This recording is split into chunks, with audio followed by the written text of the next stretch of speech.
You have.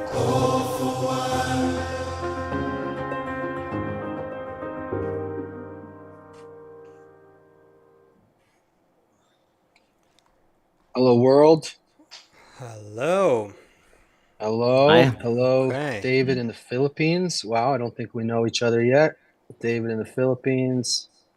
Oh, Mancini's here. What's up, David in Quebec? All All right. Hi, right. Dewey. Yeah, okay. Hello to everyone who's joining us. Just a sec. I'm in West Virginia for an event this weekend. By the way, how you guys doing? Everybody okay? I know we had a little, we'll You see how know, it's going. we'll Could see be a what South that happens. was not a convincing shoulder shrug. You're like, not exactly. Oh, Um, yeah. yeah, okay. So I'm in West Virginia for an event this weekend, and the wars of the world do not resonate in the air the same here as it does in New York. And obviously, I think there's like 12 million acres of West Virginia just looks like this, like hills when you're flying over it, just hills covered in trees. Like you get lost forever. You could fit more than two entire Israels in the forests of West Virginia. So Jeez. you can imagine that it's just calm. You don't feel the wars here in the same way. This morning, I was sitting Mm. outside of a coffee shop. Sometimes you catch a break, the pressure releases for a minute, your mind starts to wander. I was thinking about whatever, this, that, start singing some song or thinking about another time before getting snapped back into reality. Before I started thinking about you guys, thinking about the show today, thinking about the escalation in Lebanon. When I was there a few weeks ago, I laid down on Danny's couch to get a rest. I was exhausted. The minute I laid down, siren goes off. Danny's like, go into the bomb shelter, go into the studio, which is his bomb shelter. Um, but so, just different. But before I remembered you guys and I remembered that moment and I started thinking about what we're going to talk about today, we have those moments when the pressure releases and it kind of seems obvious at those moments, like, uh, what would it take to be in a world where there isn't hostility around every corner? What would it feel like to be in a world where you give someone else the benefit of the doubt? If you open up, which we did preparing for the show, if you open up a news feed, Google, and just Google, I don't know if it's possible to share it. One of you guys can share it, but if you just look up world news, just Google world news. It's like war over here, war over there, war over there, war over there. Yeah. If you then Google world peace, all you get Yeah. is like songs from the 80s, some meditation group in North Carolina, Hmm. some initiative by the UN that just sucks a bunch of money out from taxpayers but doesn't actually Yeah. give results. There's Wow. when you're looking for a war, it's you don't even have to look. Actually, it's around every single corner at wherever you go. But when Mm. you search for peace, think about it, people. Like all of you out there, although probably it's the wrong audience because probably everybody here was searching for it. That's why they ended up here. But in general, um, where is it being talked about? Who's working towards it? Uh, how to find it? And also, it's just not in our culture. Yeah. Yeah. Like when we all we were we're always making jokes about everything, but when we met Hmm. earlier this week and we were like, okay, well, let's search for world peace and see like what's going on, and all three of us, Yeah. Google's feeding each of us according to our personalities, but none of us, it's like, oh, there's just a music video, there's another music video, here's some organization from whenever, but there's no kind of active story, no active Hmm. people that you can just easily attach yourself to or Yeah. hear You're, you're something you're good you're from. probably not gonna win an election if you try to That's a good way to sum it push up. for peace. That's pretty much it.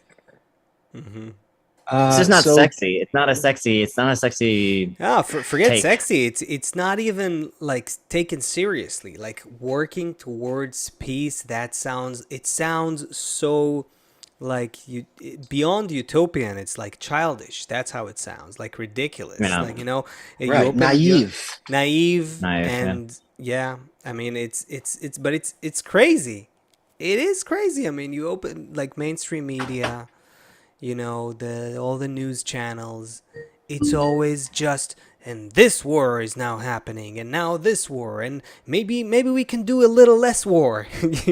This is maybe the at best this is the best thing you're gonna hear.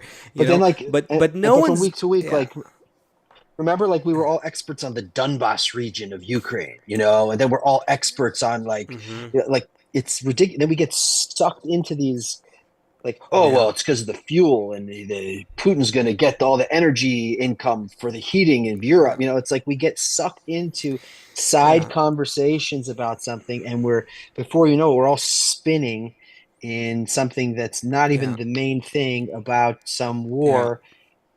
And it's Basically, a serious plan, an effort, an endeavor towards achieving peace, not in a childish way, in a utopian, airy fairy kind of way, but in a serious way, is non existent. No one's even trying. No one is even trying to actually bring it up, putting on the table, and say, okay, what do we need for that?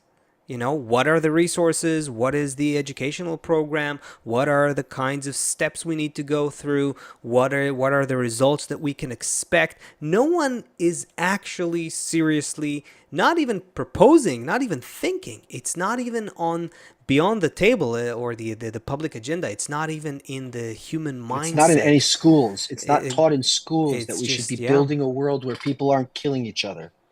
yeah, Well, even when Right? It's there's just a how to flare up, negotiation, right? It's even when there's a flare up. Say there's a war that's happening, and like right now, let's say between Lebanon and Israel, they're saying, yeah, we're trying to reach a diplomatic solution, which is like, okay, it's not exactly. They sometimes even label it peace talks, but it's like, listen, guys, you can get this, and then they'll get that. There's no examination of the root problem, which ultimately is what's necessary if you're trying to actually achieve peace. If you just look at it for 1 second. So peace talks aren't really even peace talks either. yeah. What we call peace is just, is just trying to come up with some economic deal or political deal to postpone a violent conflict for a while until it flares Mm. up again. That's Mm. Let's essentially that is the most like serious rational thing we can think of, and in terms of moving towards peace. Yeah, but actually human beings collaborating, working together to figure out what is it that's required of us to achieve peace, and taking it seriously and actually placing that as a goal, as an objective, at least moving towards that in milestones. That is not there. It's not in the rhetoric of any politician. It's not on the news. It's not in our schools. It's not in our thinking. We've lost any hope of treating that as a serious thing. And I think that's you know that's it's interesting. It's like the human condition in the the let 21st century is the just last interesting. time that there Mm. was maybe you guys could tell me otherwise, but I think the last time that spirit came was probably after World War II. Mm. Yeah, well, when there's a big, painful event, when there's a lot of suffering, maybe it makes us, it nudges us a little bit. But for a very short time, and, Okay, very hold on, wait. quickly, Before yeah. just a minute. Before you get to for a very short time. Hmm. So World War II happened. Yeah. How many Russians died in World War II? Let's Google it. I don't want to say 40 something million? that is inaccurate. Can you Google Or how is it many closer to people 20 million? total? How Can many you Google how people? many people total died in World War II? Yeah, sure. And also, what was the world's population in 1948 Sure. or 1940 something? I'm gonna go with ChatGPT, and ChatGPT says 70 to 85 million people Whew, died during World died. War II, What which was percentage of the about world population is that? 4% of the world population at the time. Um, So yeah, 70 million people died in that war. That's a probably lot of probably people. more. Yeah, yeah. I think it's probably Uh-huh. yeah more like 80. Yeah. Okay, so probably when that happens, let's maybe take out maybe China and Africa. I have no kind of sensation really for what's going on there. It's not usually, I'm sure there's an infinite amount of worlds and things happening there. I just don't know as much about them. But 70 million people from Europe, the United States, to Eastern Europe, Western Europe, United States, um, probably everybody was affected by that. If that many people died, like you Mm-hmm. either you died or someone you know died, or your whole life is affected by that war in one way or another. Either your entire city was bombed, or either you're working in the US in a factory making bullets, or somehow, right, or you're rationing something at home because of that war. Um, before we stop, before we get to like that, it wears off after a short amount of time. It has to affect. That's like singe everyone in order to make It's a matter some. of generation. There's like it makes the generation think differently, act differently, behave differently. There's a whole different. Of course, it kind of reformats. It reformats you. I mean, I'm just imagining the people like all the kids basically, right, and that are fighting in Gaza now. They're gonna come out differently. They'll be thinking different, and they've already said multiple times that we don't like leaving the battlefield because here everyone's acting differently than they are there on the battlefield.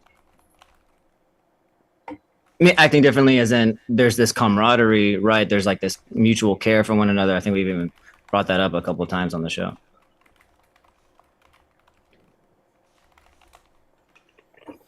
It There is a has question to though. Yeah. be there has to be everyone needs to kind of be emotionally, what's it called with the cow? When you Blood Branded. Texan. Well, Yeah. You have to like emotionally branded like okay. by the war in order to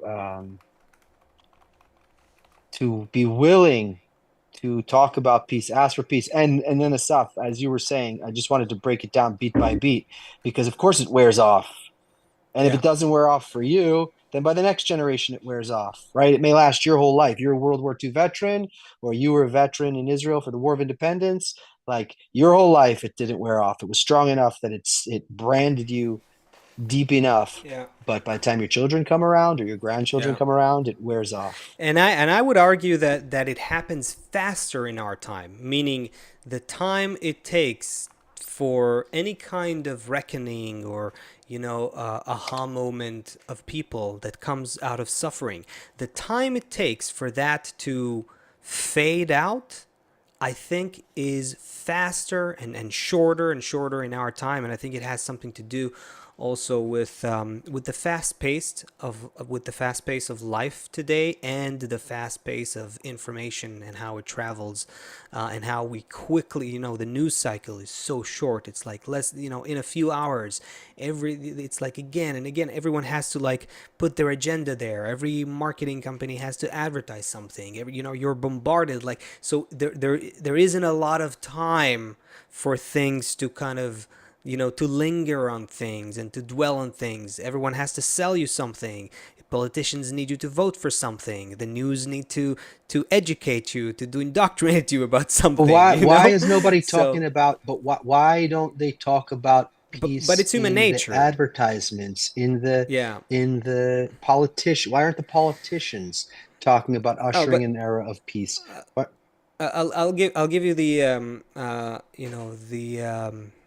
the most recent example that we experienced here, like in a very, very, very, very visceral way, when October 7th happened, the day after that, you felt on the street, you could feel it. Any look with any other person, strangers, people you don't know, there was some sense of a shared destiny, some camaraderie, some some shared situation, shared pain, and the whole public felt very close to each other, and that lasted for 3 weeks. I want to say Maybe too much. Maybe too much. We were already on this show talking about when are they going? Yeah. When's it going to return? How 2 long months is it going to take? is like the big. If you look at the graph and you like you consider like the big full- big yeah. like like Yeah. you know. Full But snapshot. seriously, let's say something between what Chris says and what I say. Okay, so a month and a half. Let's say it's a month and a half. Today, what is it? How many months is it now after? 10 months? 10 months? Eight, I think. No, 8 to 9. 8 to 9 months, right? Today, the country here is I don't even want to get into it, but it's so divided. It is so horrible. The way everyone is lashing out at everyone else it's almost like the whole thing never happened. It's so unbelievably sad to take a step back and kind of zoom out and look at what's happening. We could ask the AI, like ChatGPT, to calculate. correlate the numbers of the amount of people that die to like how long the camaraderie lasts in a tragedy. Yeah. And also Yeah. maybe rate each tragedy, like if it's like a 9/11 or October 7th, it's a lot. If it's not such an extreme one, it's less. And Right. you put a couple things in there, and there's And even there's other places in the world where maybe they didn't experience war or violent conflicts in the last century even, but there was maybe natural disasters. Even in those situations, people also feel, Same you thing. see suddenly people kind of get it. Oh, we have to kind of care for each other. Wait a second. Like I'm here connected to everyone. People doing all kind of We're heroic interdependent. things. Yeah, exactly. All of a sudden it comes out of us for like a day, a week, and so, And that feeling is amazing. yeah. Also, when some shit happens, when something bad goes down, and everyone's just out there rushing to rescue people, save people, you're not getting enough sleep. It's a magic remember feeling that it's in the air. when Hurricane Katrina happened, which was horrible. Right. We went and interviewed some people. I was directing some sort of a production. I wasn't doing that directly, but our friends did it. I remember. And it was incredible to The hear guy with the those ponytail, right, from Florida. Those like that too. There was a couple of people that I got their testimonials on video, and I'm like, this is like what they're saying, and not from some wisdom or just from the heart. What they're saying about the sense of camaraderie and the sense of interdependence and the realization that we have to be there for each other and so on.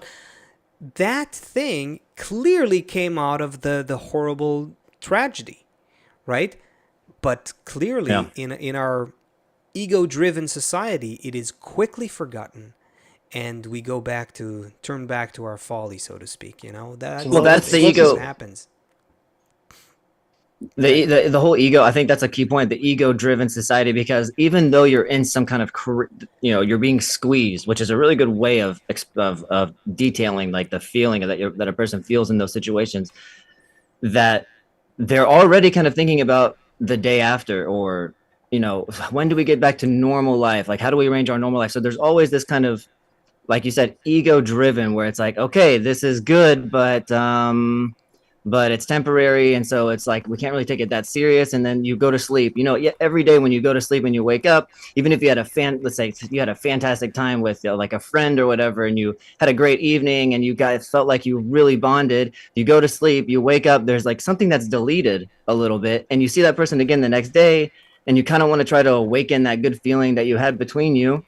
but it's like the sleep has kind of like removed it. Like, yeah, it happened. There's like an afterglow, quote unquote, right? Still, but then even the 2 days after that, it's almost like you're like the experience never really happened, and you're not really there. So there's something here where like even whenever we want to look at peace seriously, even in the times of like terrible suffering, even when you want to look at peace, it still doesn't seem realistic because you have this tendency to go back to how it was before or arrange things the way that it was before because it's like not not serious. I don't know. Yeah. Serious. I don't know if that's the right word. Yeah. By the way, I think did I say Katrina? I think I meant Sandy. But anyway, Sandy. You meant doesn't Sandy. I matter. knew what you meant. Yeah. Yeah, the one that wasn't like Yeah. more In the East recent. Coast. New Jersey. Yeah, Yeah. those area. Yeah, yeah, the East Coast. So we can pin one New thing York. on the board. Like we have one thing we can pin on the board so far, which is So when suffering there's makes us enough. sensitive. Yeah, exactly. Su- This we s- have. So that's one option but to like get you to said, peace, yeah, but but it like wears off. exactly, it wears off quickly, and the amount of suffering, the Unless though, if it was like 2 billion, 3 billion, it would probably last a long time. well, I don't know. I don't know. Remember, we brought up this statistic before. You buy a new car, you're happy for. I mean, they've scientifically documented basically, some kind of averages. But you buy a car and you're happy for a week. You buy a new house, you're happy for 2 months. I mean, they did a study about it. You have it's actual interesting. numbers, They right? have the science. No. In behavioral economics and behavioral psychology, they have the science that correlates. How long it takes for the thrill to wear off when you have a new car, a new house, when you get married, things like that. But we're talking about basically the negative study, like the opposite study, right? Which is like Right.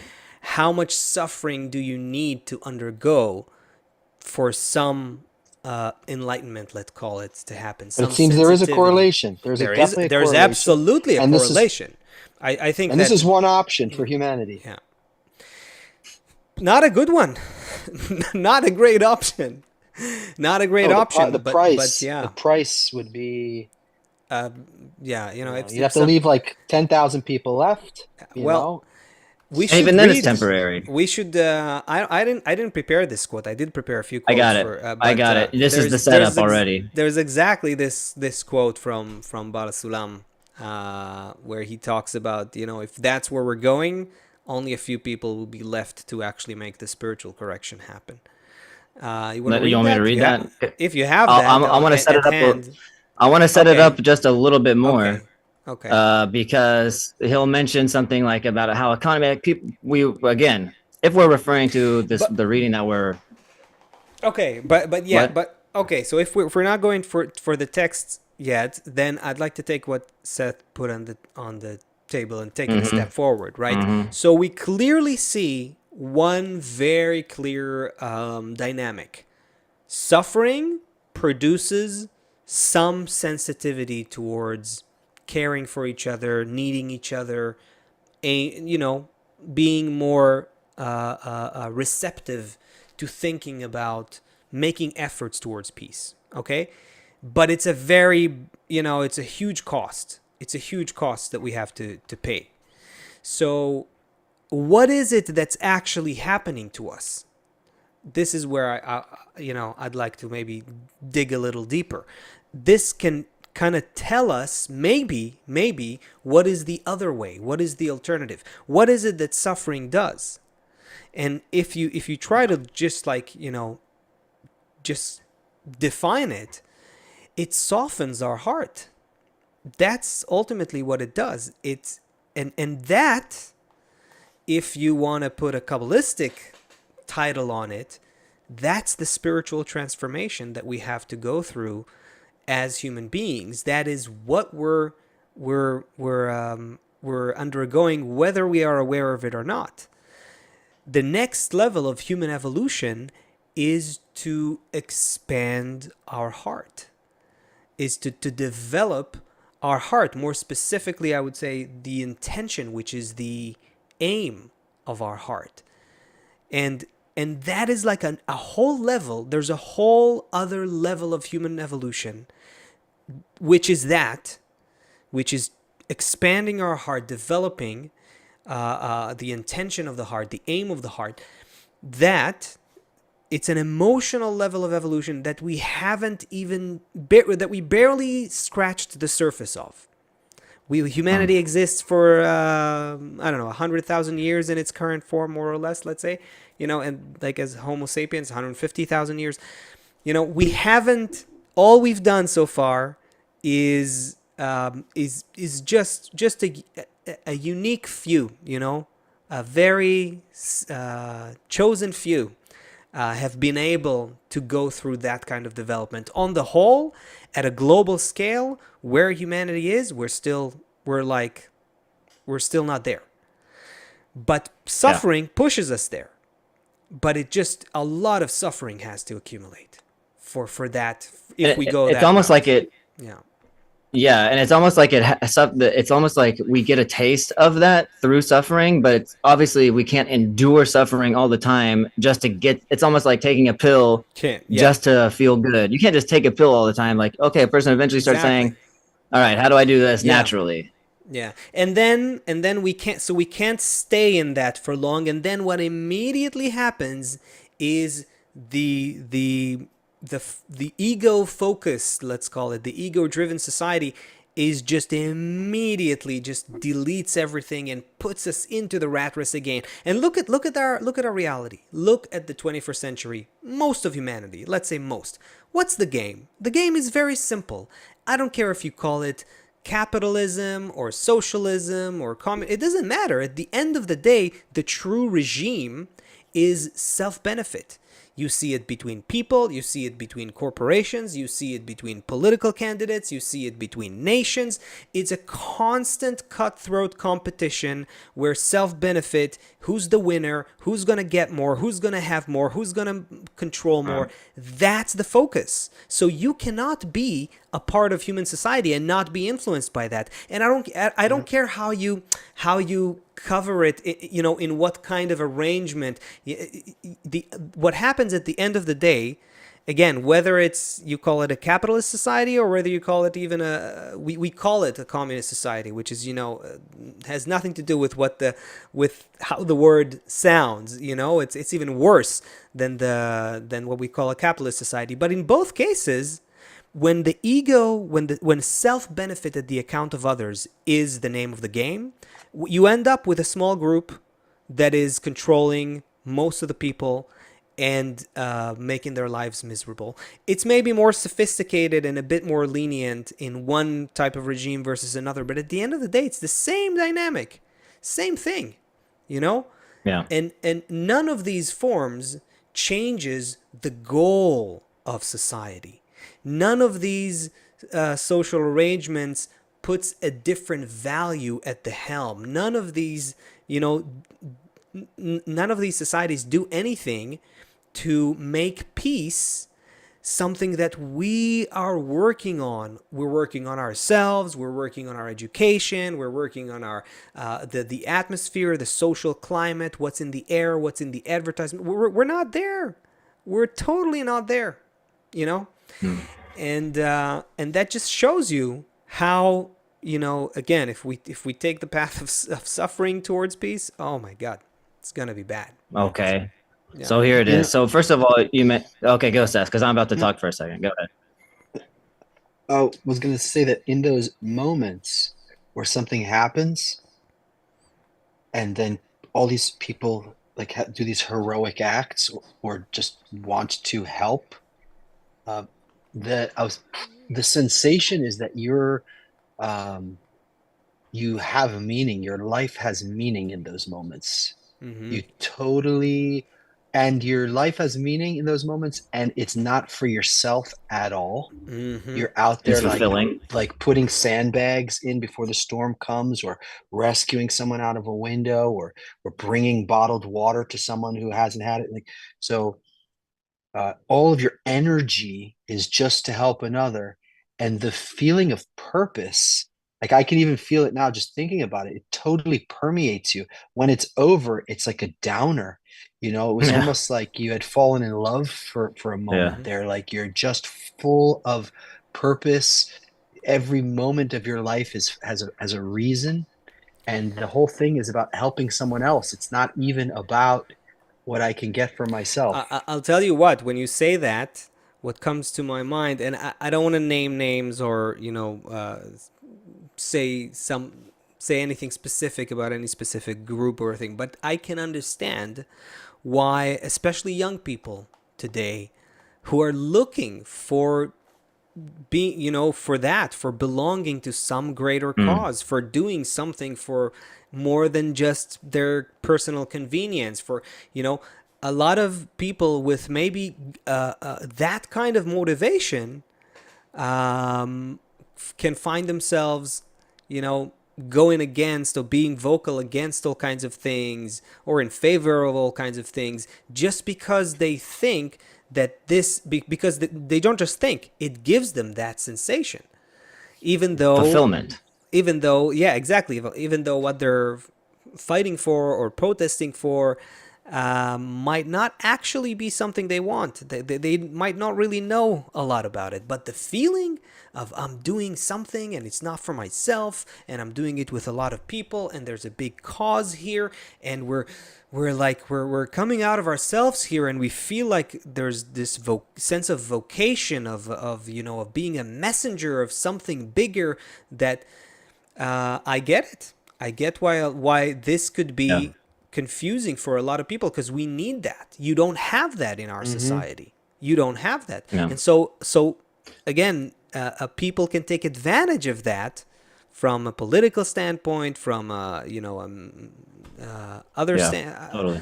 all kinds of agendas, and just use the that good motivation of younger people, especially, to you know to And manipulate they things. don't think But yeah, they don't think they're confused. They're like, yeah, this feels of right. And course, of you course. use the term softening of the heart, which I think is ultimately basically kind of what happens eventually, because you're opening yourself up to other people. You're seeing that, especially in a time of tragedy where you probably are not able to help yourself, you rely on other people, then you get this special attitude from people that you're not used to getting, and then it becomes reciprocal, and then you start engaging in it, and it's like that's kind of this thing that happens. But how do you build, the question is, how do you build a society around that? I mean, yeah, Yeah.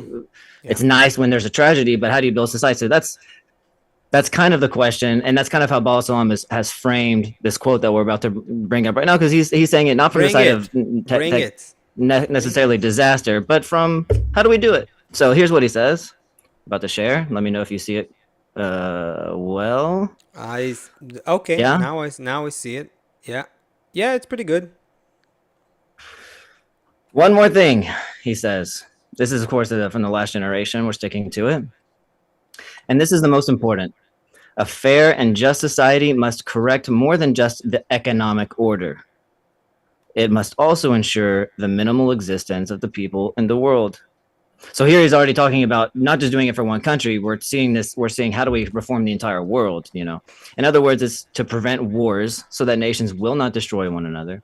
And I've already screamed like a crane about it back in 1933 in my book, The Peace pamphlet, warning that wars today have come to such proportions that they endanger the life of the entire world. And that's obviously something that we see. And this is something And then he he says, writes like 85, about 90 years ago.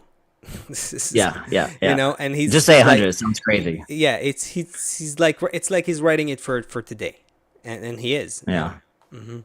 He is writing it for today.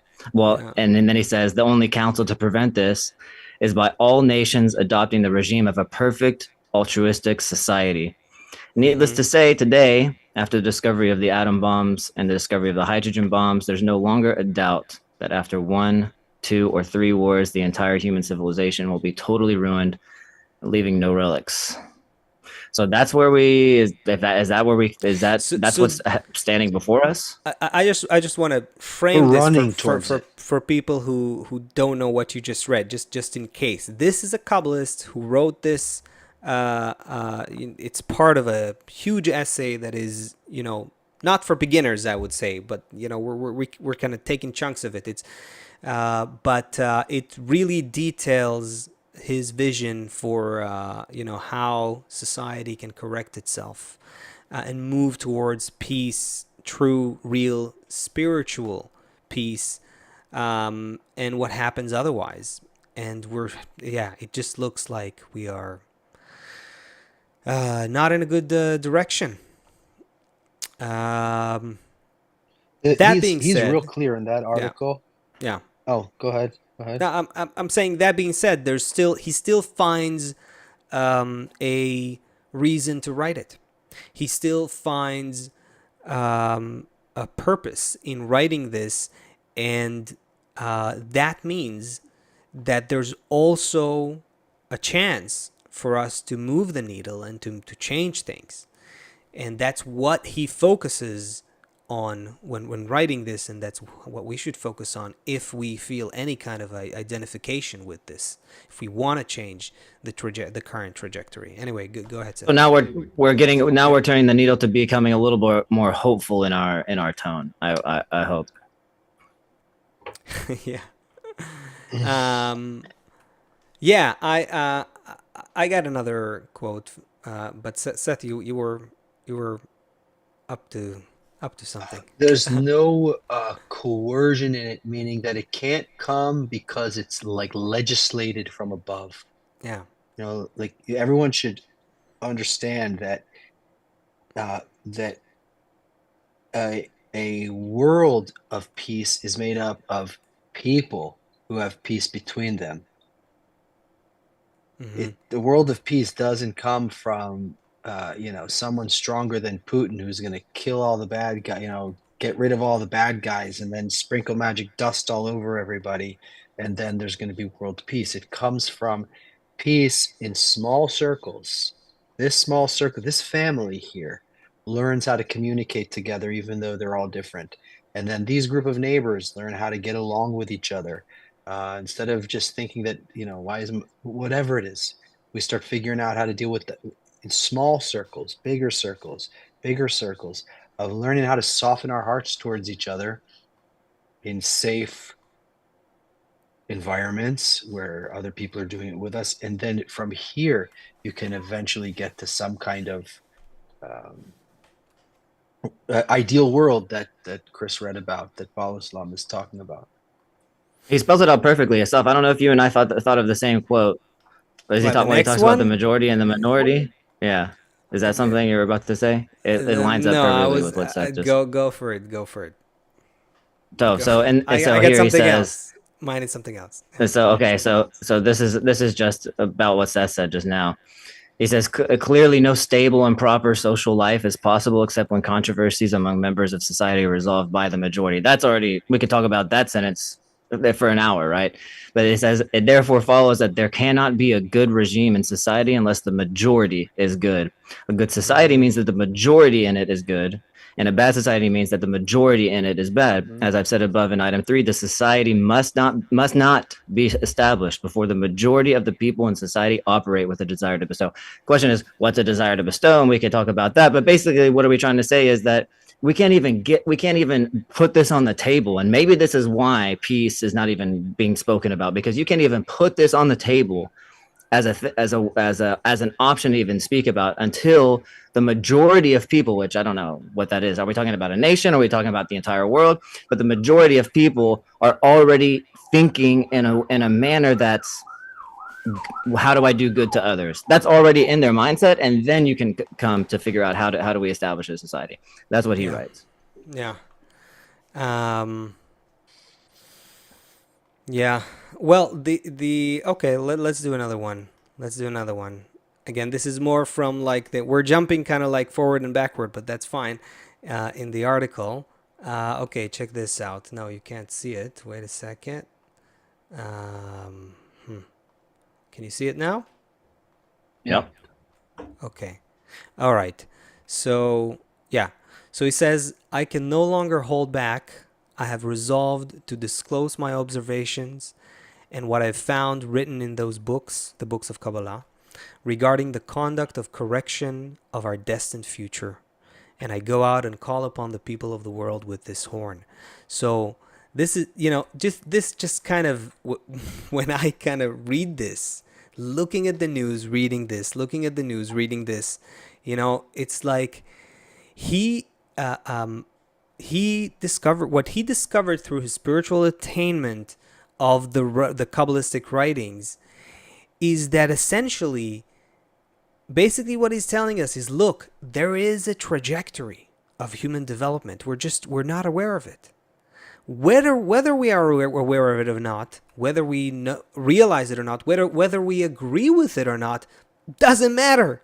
There is, how he said, a correction we have to go through that is destined, meaning we have to undergo, and we are going through a kind of transformation that Kabbalists refer to as the correction process. Later, he explains that this transformation is something, it has to do with coming to equivalence, to balance with the governing law of nature.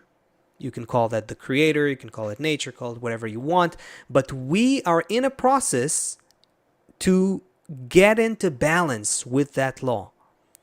And just by, why does he feel that he must say it? Look what he says, I can no longer hold back. I've seen, where from spiritual attainment, I can see where the conducts of correction are taking us.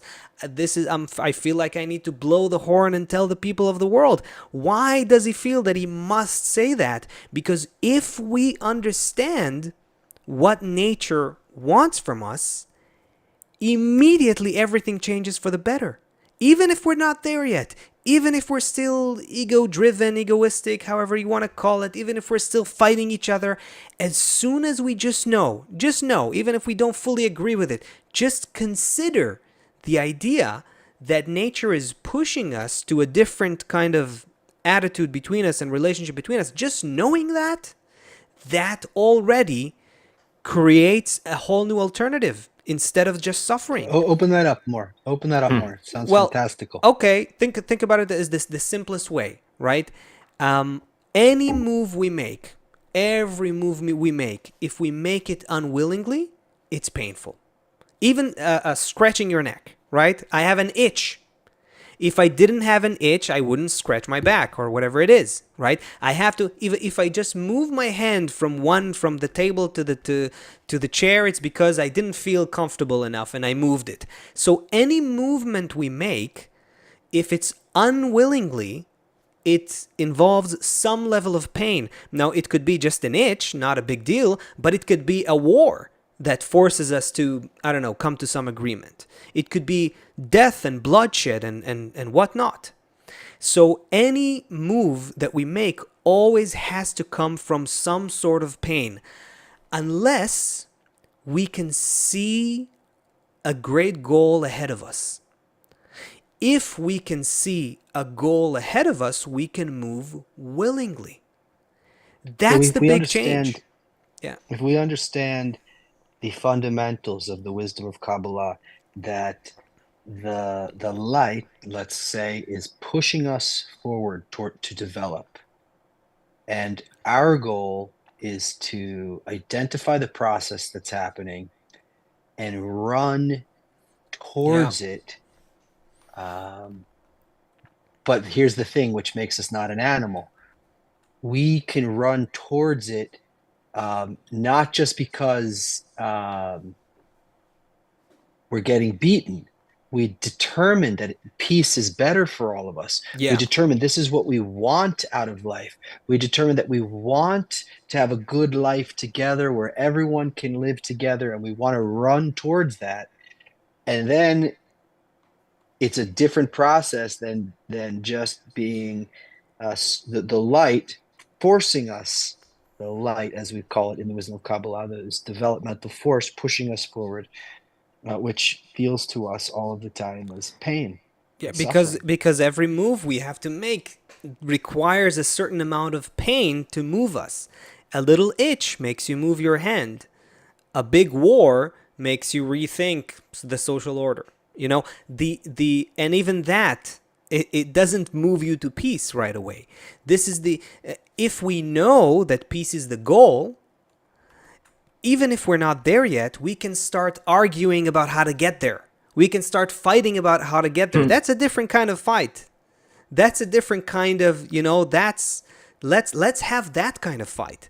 Let's argue about what is the way to educate ourselves. What Okay, is the stop. way Hold to, on. Let's yeah. let's Anyway, do a discernment. okay. Clara Jansen in the chat here. So she has a challenge to something that we said here. So let's try Okay. and dissect it a little more. She says, "No, that's a false belief that every move has to come from some suffering. Hmm. There are moves which come from joy and wanting delight Yeah. to give comfort." Great, Clara. Exactly. So that's exactly the same thing. We're talking about the same thing. I understand why the word suffering here is an issue for you. Why you would take issue with that. But here's what you're saying. You're saying I make some movements to get greater joy. Exactly. I agree with you. That means that you feel some lack. If you were completely happy, completely fulfilled, you wouldn't move. You wouldn't even think. You wouldn't move a finger or think a thought. You Not understand? Clara, just the way nature Yeah, works. yeah, yeah. That's what we are. We are a desire. All of creation, it's imprinted in every created being, and in humans, it's the most developed. We are made of a desire, a lack. That's why every person, doesn't matter who they are, where they're from, one thing we can all agree on: we all want to be happy. We all want to be fulfilled. We all want to feel pleasure, because that's what we're fundamentally made of: a lack. Kabbalah calls this a vessel. It's like, imagine it as a receptacle, like a receptacle that is made to be filled. That's just a you can put it on a diagram, but what it means emotionally, spiritually, is that our whole perception of reality is through needing fulfillment, through absorption. We are looking to be But fulfilled. Clara wants to feel it from the good side. So explain. The whole thing is just running away from suffering. I mean, it sounds like you're just No. justifying that So, everything is. so it's either, it's exactly like you're saying, Clara. It's either you are being pushed by the lack. I don't feel good. I have to move to a new place, right? I don't feel good. I need to do something about it. Or you imagine and you envision a greater pleasure than what you have right now, and that makes you move. Either way, you move because the current state is not good enough. But will it be felt like a push, of a painful push from behind, A push or a or passion. exactly, will it be passionate, movingly forward, or unwillingly kicking and screaming and being dragged? Okay, think about it like that. But either way, nature evolves us through our desire. That is how nature works with us. Thank you, Clara. That we still have got a few minutes. Let's read another one. This is, you know what? Let's actually do two quotes. Short, really short ones. I think I have them one in a row. Nobody's rushing you, by the way. No, we don't have a lot of time, but okay. Okay, so check this out. So HaSulam tells us first, this is exactly what we're talking about, Clara, and for everyone else also. He writes this: the basis of my entire commentary is the will to receive. That's what we just talked about. Imprinted in every creature, and which is disparity of form to the Creator. I'll Hold on. read. Just explain that. Yeah, there's a Can you bunch of explain things it? there. Okay, yes.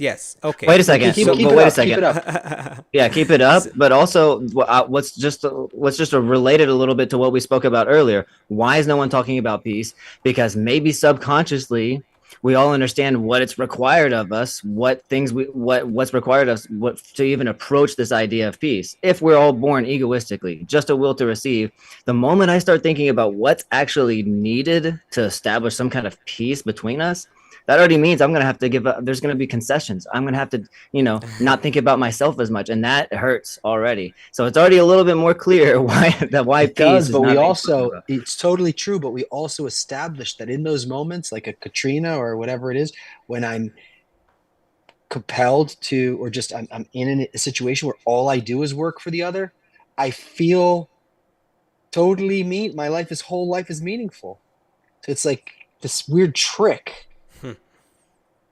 It is a trick. that nature's playing. Yeah. Yeah. Yeah, no, Can it's you open this quote up? Again, the same one? Okay. Well, Yeah. I don't You're about think to it's do another super. one. Yeah. I mean, there's the continuation of it, but you wanted to I yeah, just so don't think that the language is clear to that's right. everybody. That's right. Okay, so let's read again and try to quickly clarify what he says here. So he says, and again, he says this in the beginning of an entire essay where he's going to talk about where humanity is and where it's headed. And he says the basis of everything I'm going to tell you, the basis of my entire commentary is the will to receive imprinted in every creature, and which is disparity of form to the creator. Let's unpack that. So he says, my whole analysis of where humanity is and where it's going is based on the fact that all of us and everything in creation is made out of a will to receive, a desire to be fulfilled. That's what we are. We talked about it for a minute or two, right? Now what he adds here is that this desire to receive pleasure, this will to be fulfilled, as it is in its current initial level of development, let's say, it is opposite to the force that created it. The force that created it, that's what he says later on, what we call the creator, is the quality of complete, unconditional, total love, bestowal, and giving. That's the force behind all of nature. It is the force that creates, sustains, and guides all of life. It is the intention behind all that you see that makes life happens. It is a By quality the of way, unconditional giving. Yeah. I'm sorry. I have to say this right now. What happened in the '60s when everything was peace, everything was love? What's married along with the '60s? Psychedelics. What do people usually experience in psychedelics? Some kind of like ego death, some kind of like separation, right, from the Mm-hmm. from this constant feeling of having to care for yourself. And Mm-hmm. when you're like disconnected from that, obviously it's artificially, nothing spiritual about it, but it's interesting because everything is always the Yeah. same. What do they usually feel? Some kind of love. They know that there's like this force that they want to connect with because they feel it from themselves. They exit their ego a little bit. They're disconnected from it, and they see that there's something outside of them that's love or whatever. So that's kind of weird. That this whole there was this there was this period of time where peace was a very huge deal. Is also kind of basically associated with getting rid of With this thing detaching called from the the ego. ego a little bit. Yeah, at least even if Yeah. it's artificially and temporary, but that of course, yeah, you could, again, once you take on this analysis, Kabbalah is actually, on the one hand, it's super complex and detailed, and there's a couple thousand pages detailing the structure of the upper worlds in a very rocket science like way. On the other hand, Kabbalah is very simple because it's about the heart, and the heart meaning, what are we made of? It's about us. It's very intimate. It's very close to us. It says, look, we are a desire to receive. We're a desire to receive pleasure. It doesn't matter if sometimes we want food, sometimes sex, sometimes money, power, honor, knowledge. At the end of the day, it's different shapes and forms of the same thing, a desire to be fulfilled. Now, that desire needs to evolve. At first, it is opposite to, it is in disparity of form, the Kabbalists call it, to the force that created it. And from here, he says, and that's the next part of this quote, it is therefore clear that what the Creator wants from us, and again, this is a language that, you could say it in other languages in different terms as well. You can call it change nature for creator, and it is synonymous in the wisdom of Kabbalah. He writes about that too in other articles. But what nature or what the creator wants from us, so to speak, what it pushes us towards, the trajectory we're on, is equivalence of form. At which time, when we achieve that equivalence of form, we adhere to the Creator, we become bonded with Him, we become connected to the Creator as before we were created. Now that is something that is completely coming from higher spiritual degrees of attainment of the Kabbalist. But essentially what he tells us here, everything that's happening here, the whole purpose of creation, The reason we are here in this material world, feeling like we are physical beings in space and time, and we're separated to groups of people and nations suffering. and suffering and militaries that fight each other. The reason for all of this crap, sorry for the French, the reason for all of this is to once again get to a place where we are equal to the Creator, where we are in equivalence of form with the force that created us, which is a force of love and bestowal. And the only reason we are here is so we can get there consciously. That's what nature wants from us. And whether we like it or not, agree with it or not, we will suffer if we don't align ourselves with it. And on the other hand, we can have a great experience of life and human society and human existence if we align ourselves with this direction. It's so simple at the end of the day. It's just, there's a train, call it nature, call it evolution, whatever. If you're on the train, that's great. If you're trying to stand in its way, it's gonna be bad. It's simple. The question is, do you want it or not? That's it. Yeah. It boils down to that. Do So- you want it or not? So we don't recommend going out into the marketplace and trying it. But what we do recommend is that if you're already studying or at home Yeah. with your family, Start from just who's- wanting it. Yeah. But yeah, go ahead. Keep going. so even there, it's just start with the idea of what that would be like. But let's say at home, where everyone presumably is working for the same goal.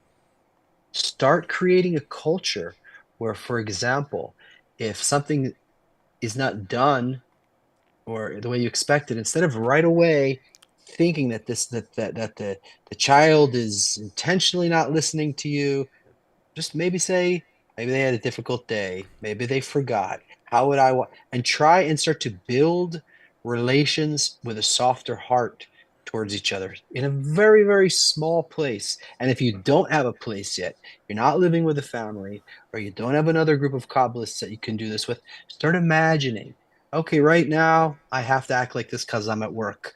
But what would it be like if I could be in a situation like this? And start filling the air more and more with these thoughts, guys, because no one else is doing it. Not no one. I'm sure there's a few here and there, right? But the air is filled with war. We need to start filling the air with our thoughts, with our desires towards how we, and like Asaf said, even if it's just what we would want at first, to just at least start calibrating our thoughts to this life force. Eventually, we'll start to behave slowly in small groups together and more. But let's start filling the air with how we would want. Let's start chasing with passion the good life we want. Let's be the ones who start filling the air with that. Gotta start somewhere. Amen. Amen, I would say. Yeah. No, yeah. I don't know. What don't want to add. Okay, hold on. Okay, so we could end there, but is it time? It's at time. Okay, Ain Sof had an interesting maybe Chat was pick it very up active. time. Yeah, I think there's more to talk about. Yeah. Ain Sof starts So getting into maybe what it's a this- good what- idea to look at the chat after the show, and maybe we could look at some things that were brought up and bring them up in the next Sounds week. good. Yeah. Anyway, Ain That sounds Sof good. is asking, like, okay, so if I want to, well, I'll just read it. The egoistic desire to own property seems to be contrary to altruism. How can such a root need be amalgamated with altruism? So already he's talking about, like, how will it be established? Like, how am I going to have my Yeah. own house, and you're going to have your own house, and do you have bigger TV in your house than I Yeah. have in my Yeah. house, and Yeah. all the, how are Here we gonna go. work all that out? Clearly, well, let's be we have to end. It's a good thing that we have to end the show.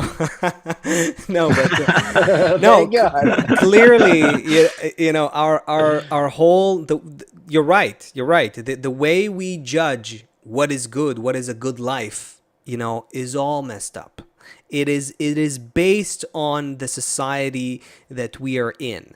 The way we think of happiness, the kind of goals that people have in life, you know, this relentless quest that society puts us in, to this pursuit of more. Like, why do we need to accumulate more and more and more and more and more to be more than others? Now, if we had a different kind of motivation, clearly the world would look differently. But it's very hard for us to imagine that without the spiritual transformation. What Baal HaSulam says in that regards is that any move that you make top down here without the spiritual transformation is not only not going to work, it's going to cause more suffering. Disaster. And it's a disaster. And this is, by the way, what they tried to do in communistic regimes.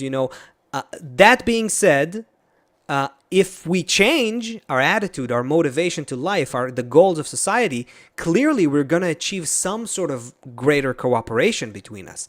There's going to be Okay, you should stop now some new and way save it to for live. next time. We'll save it for next time. We'll have plenty of time to talk about That's it. exactly It was the right super point. interesting, Over very the next- fascinating conversation. We'll definitely get there.